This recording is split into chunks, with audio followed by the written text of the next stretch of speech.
Hello, this is my review for X-Men Apocalypse, the 2016 film directed by Bryan Singer.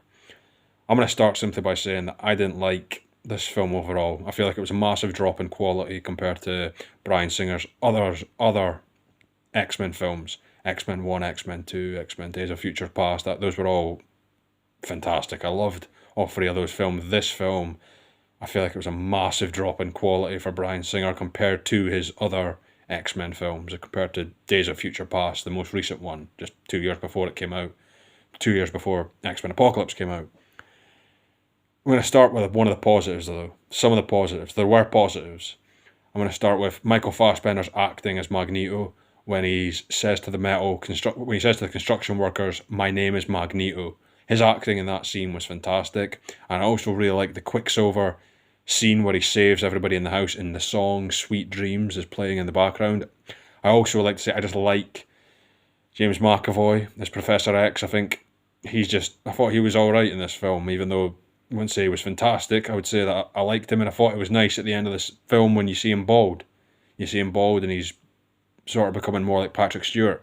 I also like the actor who played Cyclops, even though I prefer James Marsden. And I also would say that I really like the Jean Grey Phoenix ending when she helps to destroy Apocalypse. I thought that was fantastic. I thought that was pretty amazing.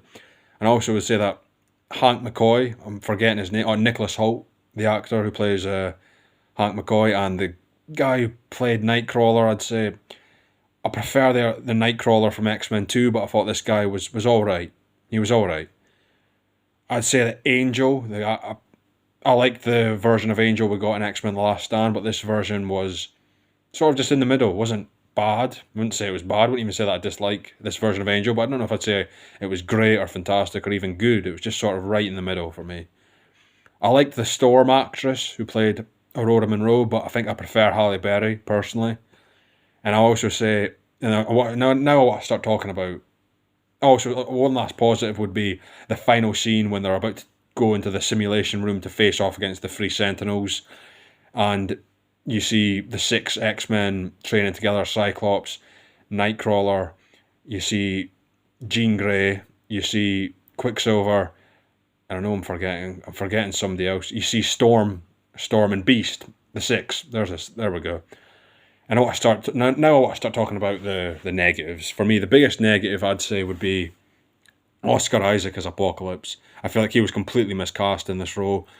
I've watched some of the X-Men the animated series featuring Apocalypse, and I think that version from the 90s, that version of Apocalypse in the animated series was just excellent. There was it felt like a presence on screen. The person who voiced Apocalypse, it felt intimidating, it felt powerful, it felt like he was a force to be reckoned with. Like you had to take him seriously. It wasn't even an option that you couldn't. You had to take him seriously. Whereas Oscar Isaac, I felt he didn't have that same aura, if you will. He didn't have the same power on screen that he would just give off naturally.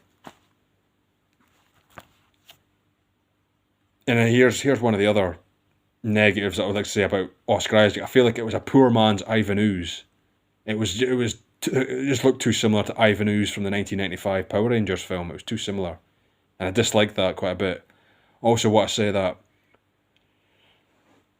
for me, Magneto's, like, I thought it was all right with him living with his family and then them dying and then him becoming working for Apocalypse. But I feel like Magneto is better when he's front and center and he's the main antagonist, or he's got one of the main primary roles. Whereas in this film, I feel like he was just him being one of the four horsemen of Apocalypse. Something about that just didn't sit right with me. Another negative about Apocalypse would be this: in X-Men Last Stand when he lifts Golden Gate Bridge, in X-Men First Class when he lifts the submarine, and X-Men Days of Future Past when he lifts the stadium. When Magneto lifts something, it feels significant. It feels like, wow, you get a sense of like, holy crap, he can do that. He is powerful. It's made to feel special because of the contrast. It feels special because of the contrast that you see on screen, and that everything else is normal and mundane, but then there's this feat of extravagance. There's this supernatural element to what Magneto's doing. Magneto lifting Golden Gate Bridge and The Last Stand, or the submarine in First Class, and the stadium in Days of Future Past. Not only, in my opinion, was it cooler because of how rare it was, but there was nothing special about Magneto's abilities at the end when he's lifting countless buildings, countless pieces of metal. He's lifting up object after object. It just becomes just sort of like, it almost becomes akin to if go to the supermarket and you see countless water bottles, and there's nothing special about any of them, but if you're in the Sahara Desert and you come across a water bottle, it would feel special, if you know what I mean. It's almost akin to if you go to your friend's house and he's got an Olympic gold medal. It's special, it's rare, it's unique, it's something it's just unbelievable. If everybody's got an Olympic gold medal in their house, there's nothing special about it. And that to me was sort of like what I was feeling when I was watching Magneto at the end of X-Men Apocalypse. He's lifting all these pieces of metal, and compared to First Class with a submarine, or Days of Future Past with a stadium, or Golden Gate Bridge in The Last Stand, there was nothing special about it at the end of X-Men Apocalypse. And here's the other aspect. I feel like Magneto didn't face any real justice in this film. Justice was not served upon him. At the end of X-Men 1, he experiences justice when he's imprisoned. At the end of X-Men 2, he manages to get away, and it's almost, he escaped justice. It's not that justice wasn't served upon him, it's that he managed to get away before they could serve justice after what he did at the end of X-Men 2, and he tried to kill all the humans. In X-Men First Class, Charles was paralysed and he couldn't really do anything about Magneto convincing the other mutants to join him, and then the teleporter mutant taking them somewhere else. He simply couldn't do anything. And at the end of X-Men Days of Future Past, even though Magneto wasn't punished for his actions with the stadium and trying to kill all the senators and proclaiming to the world the superiority of mutants and the power that they would unleash upon the human race, I feel like there still was a sense of justice in X-Men Days of Future Past, that Magneto couldn't attack Mystique, he couldn't attack the senators, he couldn't attack Charles and Hank, and he couldn't even go to grab his helmet. He was, in effect, checkmated because he couldn't do anything, he just had to leave. And so he had to exile himself, and that was a form of justice. I felt like that was justice served to him in a way, even though he wasn't punished as harshly as he should have been, but it still was a form of justice. In X-Men Apocalypse, when he's at the X Mansion at the end and he's saying that quote to Charles, that they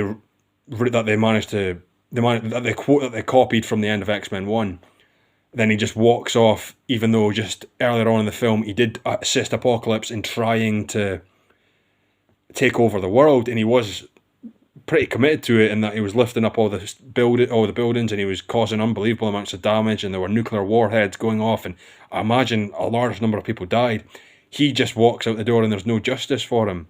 There's no justice served upon him. It wasn't like he was in prison and Charles went to visit him in prison with the hope that he'd maybe return. It was just quite a laid-back, chill environment. And that felt to me like there weren't any real consequences to what had just happened. That was something that I feel like X-Men Apocalypse failed at. X-Men Apocalypse didn't do a great job at that. And if I could just recap, I feel like Oscar Isaac as Apocalypse wasn't the right choice. I feel like the film, Magneto at the end, with all the destruction and how there was no real justice for him, and then there was no real consequences, I feel, after the film, after countless buildings were destroyed and nuclear warheads were launched. It didn't feel like anything major significant happened in the way that after the events of Days of Future Past and First Class happened, there was a feeling of major consequences will be unfolding, and what's just happened is you can't ignore it. You simply can't ignore it. This will change what will happen moving forward. We're at the end of X-Men Apocalypse. Just felt a little bit too laid back. Just a little like, another day at the office kind of ending, if you will. And to me, I think X-Men Apocalypse, also, to go back to Nightcrawler, in X-Men 2, there was that feeling of awe and wonder when he was attacking the White House, and when Jean Grey and Storm confront him, there's a feeling of awe and wonder about what he can do, and they're astonished by him. Whereas when Nightcrawler goes to the cage fight with Angel and Mystique infiltrates, everybody there was just cheering him on, but there wasn't that same sense of awe and wonder that there was in X-Men 2. And that was something that I feel like this film This film should have been a lot better because it was Bryan Singer, and I feel like this film, in my opinion, just wasn't good. Was not a good film. I've only watched it a couple of times compared to Days of Future Past, which I've watched a couple dozen. That's all I'm going to say. That's how I'm going to end it. Thanks for watching.